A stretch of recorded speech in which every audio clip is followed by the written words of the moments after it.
பிஸ்மில்லாஹிர்ரஹ்மானிர்ரஹீம். நேற்று அக்கீகா கொடுத்தல் பற்றி பார்த்தோம். அக்கீகா கொடுத்தல், அதுக்கப்புறம் தலையை மலைத்தல் பற்றி பார்த்தோம். அதிலேயே பேலன்ஸ் மீதி பாடம் அழகிய பெயர் சூட்டுதல்.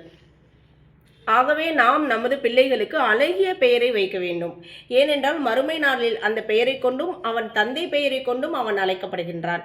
ஹதீஸில் வந்துள்ளது, கியாமத்து நாளில் நீங்கள் உங்களுடைய பெயரை கொண்டும் உங்களின் தந்தையின் பெயரை கொண்டும் அழைக்கப்படுவீர். அதாவது இன்னாருடைய மகன் இன்னார் என்று அழைக்கப்படுவீர்கள். ஆகவே நல்ல பெயரை சூட்டுங்கள் அப்படின்னு சொல்லிட்டு நம்ம நேற்றே சொல்லியிருந்தோம்.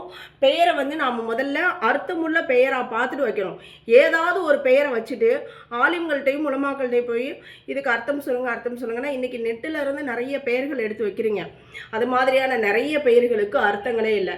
பெயர் மாடலாக இருக்கணும், டிசைனாக இருக்கணும், யாரும் வைக்காத பெயரை வைக்கணும் அப்படிலாம் கிடையாது. நல்ல அர்த்தமுள்ள பெயர். ஏன்னா பெயரை கொண்டு அவங்களுடைய வாழ்க்கையும் பிரதிபலிக்கும். மறுமை நாளும் அந்த பெயரை கொண்டு அழைக்கப்படும். அப்போ வச்ச பெயராக இருந்தால் என்ன, வைக்காத பெயராக இருந்தால் என்ன, அது அழகான அர்த்தமுள்ள பெயராக இருக்கணும். இன்ஷா அல்லாஹ் அதை கவனத்தில் வச்சுக்கணும்.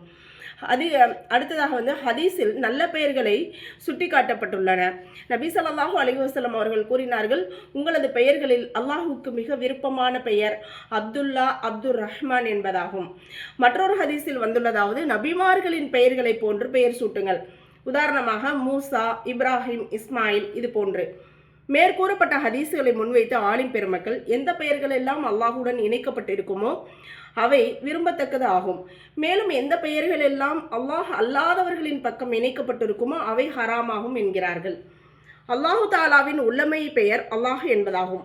மேலும் தன்மை பெயர்களில் அல்லாஹ் அர் ரஹ்மான் என்பதே மிக உயர்ந்ததும் அல்லாஹுவின் அருளை வெளிப்படுத்தக்கூடியதும் ஆகும். ஆகவே இந்த இரண்டு பெயர்களையும் இணைத்து பெயர் சூட்டுவது விரும்பத்தக்கதாகும். இவ்வாறே இதர தன்மை பெயர்கள் சத்தார், கஃபார், வஹாப், ரஸாக், குத்தூஸ் முதலான பெயர்களுடன் அப்து என்ற வார்த்தைகளையும் இணைத்து அப்துல் சத்தார், அப்துல் கஃபார், அப்துல் வஹாப், அப்துல் ரஸாக் மற்றும் அப்துல் குத்தூஸ் என பெயர்களை சூட்டுவது மிகச் சிறந்ததும் உயர்ந்ததும் ஆகும். இந்த பெயர்களோட அப்துனாக்க இன்னாருடைய அடிமை, ரிஸ்க் அளிப்பவனுடைய அடிமை, மன்னிப்பவனுடைய அடிமை, அதே மாதிரி குத்தூஸ் பரிசுத்தமானவனுடைய அடிமை அப்படின்னு அப்து சேர்த்து நம்ம வச்சுக்கணும். இன்ஷா அல்லாஹ் இதுதான் சிறந்த பெயர்களும் உயர்ந்ததும் ஆகும் சொல்கிறாங்க.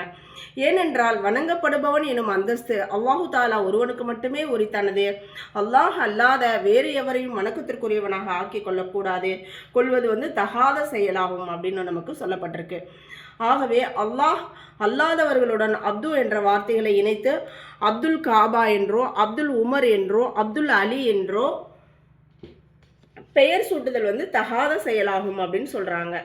அவ்வாறே அப்துல் நபி, அதே மாதிரி அப்துல் ரசூல், குலாம் நபி, குலாம் ரசூல் முதலான பெயர்களும் இவற்றில் அப்துல்லா, அதுக்கப்புறமா அப்துல் சத்தார் முதலான பெயர்களில் உள்ள அதே அப்து என்ற வார்த்தையின் பொருளே கொல்லப்படுமானால் இதுவும் முற்றிலும் தகாததாகும். இந்த மாதிரியான பெயர்களெல்லாம் வைக்கக்கூடாது அப்படின்னு சொல்கிறாங்க. ஆனால் அப்து குலாம் என்ற வார்த்தைக்கு பணியால் என்ற பொருள் கொள்ளப்படுமாயின் இவ்வாறு பெயர் வைத்து கொள்ளலாம். என்றாலும் பேணுதலின் அடிப்படையில் இப்படிப்பட்ட பெயர்களை தவிர்த்துவிட்டு நபிமார்கள், சஹாபாக்கள் போன்றோரின் பாக்கியம் பொருந்திய பெயர்களை சூட்டுவது சாலச் சிறந்ததாகும். அவ்வாறே சூட்டுவது பிள்ளைகளின் வளர்ப்பில் இது பெரும் பயனையும் வருங்காலத்தில் சிறந்த நற்பெயர்களையும் பெற காரணமாகும் இன்ஷா அல்லாஹ். ஆகவே அழகிய பெயர்களை சூட்டுவோம், அல்லாஹுடைய பொருத்தத்தையும் பெற்றுக்கொள்வோம் இன்ஷா அல்லாஹ்.